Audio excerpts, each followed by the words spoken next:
Vu de l'extérieur, le Japon apparaît comme un pays prospère, technologiquement avancé, doté de la troisième économie mondiale, réputé pour la sécurité de ses villes, son système de santé solide et ses entreprises renommées telles que Toyota et Sony. Cependant, sous cette surface brillante, le Japon est aux prises avec un certain nombre de problèmes sociaux et économiques profondément enracinés qui menacent sa stabilité future. L'un des plus importants de ces défis est la génération perdue, une cohorte de millions de personnes arrivées sur le marché du travail pendant la décennie perdue du Japon, dans les années 1990, après l'éclatement de la bulle économique. Cette génération a été confrontée à un marché du travail impitoyable, et beaucoup se sont retrouvés dans des emplois précaires, à temps partiel ou temporaire, incapables d'obtenir la stabilité nécessaire à leur réussite financière et personnelle. Ils sont le symbole du déclin économique du Japon et un avertissement quant à son avenir incertain. L'éclatement de la bulle économique, au début des années 1990, a marqué la fin du miracle économique japonais. La bulle spéculative, alimentée par des investissements spéculatifs dans l'immobilier et les marchés boursiers, a éclaté, plongeant le pays dans une récession prolongée. La génération perdue a lutté dans ce nouveau paysage économique, de nombreuses personnes n'ayant pas réussi à obtenir le type d'emploi stable et à vie dont leurs parents avaient bénéficié. Ces jeunes ont souvent été relégués au sous-emploi, occupant des postes à bas salaire et à temps partiel, sans sécurité d'emploi ni perspective d'avancement. Cela a marginalisé une part importante de la population, incapable d'acheter une maison, de subvenir aux besoins de sa famille ou de contribuer pleinement à l'économie. À cela s'ajoute le vieillissement de la population japonaise, une bombe à retardement démographique qui menace le système de protection sociale du pays. Le Japon a l'une des espérances de vie les plus élevées au monde, mais avec un taux de natalité en baisse et une diminution du nombre de travailleurs entrant sur le marché du travail, la pression sur les systèmes de retraite et de santé est énorme. De nombreux membres de la génération perdue, aujourd'hui d'âge mûr, se retrouvent sans les économies ou la stabilité nécessaires à la retraite, ce qui aggrave la crise. Dans certains cas, ils dépendent du soutien de leurs parents âgés, ce qui perpétue des cycles de dépendance financière que le gouvernement pourrait ne pas être en mesure de maintenir. En outre, on assiste à une crise croissante de la santé mentale. De nombreux membres de la génération perdue souffrent de dépression, d'anxiété et d'isolement social. Le phénomène des hikikomori, ces personnes qui se retirent complètement de la société et vivent dans un isolement extrême, est en augmentation. Ces personnes, souvent âgées d'une trentaine, d'une quarantaine ou d'une cinquantaine d'années, sont un rappel brutal des profonds problèmes de société auxquels le Japon est confronté. Parallèlement, les taux de suicide au Japon restent parmi les plus élevés des pays développés, en particulier chez les hommes en âge de travailler. L'un des aspects les plus préoccupants des difficultés économiques actuelles du Japon est la dépréciation du yen.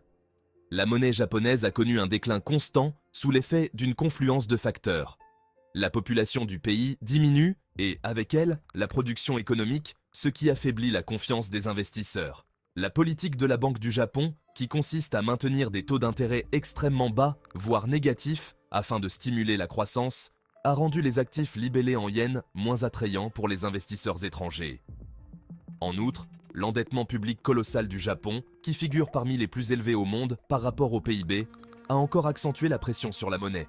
Enfin, les tendances économiques mondiales, en particulier le renforcement du dollar américain, ont aggravé le déclin du yen, fragilisant davantage la situation financière du Japon.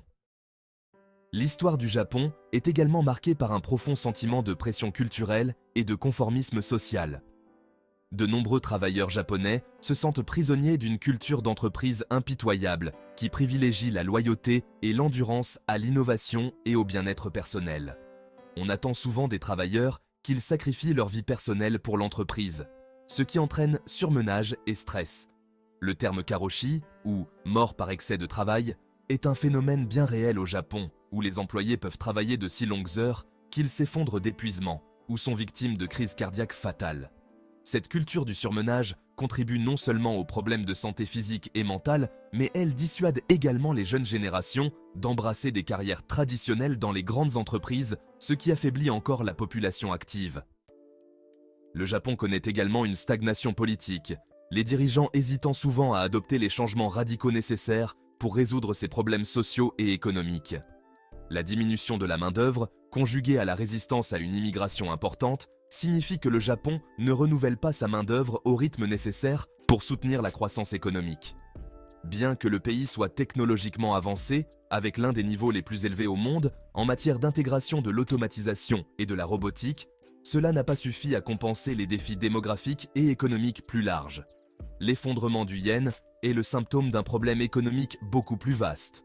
Avec une population vieillissante, une main-d'œuvre qui se réduit et une dette croissante, le Japon a de plus en plus de mal à maintenir sa position financière mondiale. Si le Japon reste une puissance technologique, ces problèmes sous-jacents brossent un tableau inquiétant de l'avenir. Quel est donc l'avenir du Japon?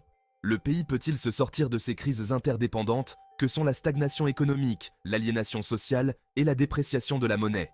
Bien que des efforts soient déployés pour stimuler la croissance, notamment des plans d'innovation technologique et l'expansion des marchés d'exportation, la crise démographique et les problèmes sociaux enracinés nécessiteront des réformes beaucoup plus radicales. Si le Japon ne trouve pas le moyen de soutenir sa population vieillissante, de redynamiser son économie et de redonner espoir à la génération perdue, l'avenir pourrait être encore plus incertain.